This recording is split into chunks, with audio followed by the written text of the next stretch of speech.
Now see the linearity property for this. First we need to check when the input is x1 of n, the y1 of n is equal to 2 into a x1 of n plus 1 by a x1 of n minus 1.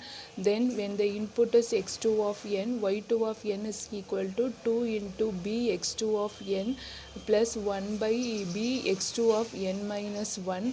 Okay, so what we need to do is, so we need to add y1 of n plus y2 of n in this case. So 2a x1 of n plus 2b x2 of n plus 1 by a x1 of n minus 1 plus 1 by b x2 of n minus 1. So next one is what we need to do. We need to perform the weighted and inputs. Okay, so you need to give you need to find y3 of n. So wherever you are having x of n, you need to substitute a x1 of n plus b x2 of n, then plus 1 by a x1 of n minus 1 plus b x2 of n minus 1.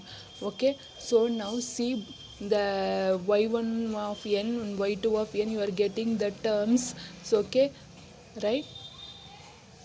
So the both y1 of n and plus y2 of n is equal to y3 of n. So the system is said to be a linear system. Okay, next one is time invariant or variant. So for that what we need to do is, we need to check, we need time variant or invariant system. You need to check whether it is x of n minus k equal to y of n minus k. Okay, so in order to find x of n minus k, consider this as y1 of n. So wherever in input you are having n, you need to substitute, that is x of n minus k plus x of n minus k minus 1. Okay, so this is what y1 of n. Next y2 of n is equal to, in the output wherever you are having n, so you need to substitute n minus k. Here both are same, so here n minus k minus 1. So y1 of n is equal to y2 of n. So the system is said to be a time invariant system.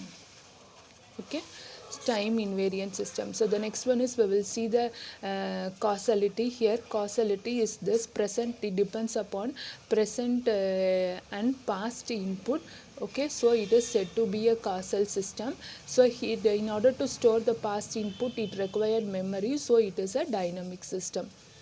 So that's what about the properties of this systems.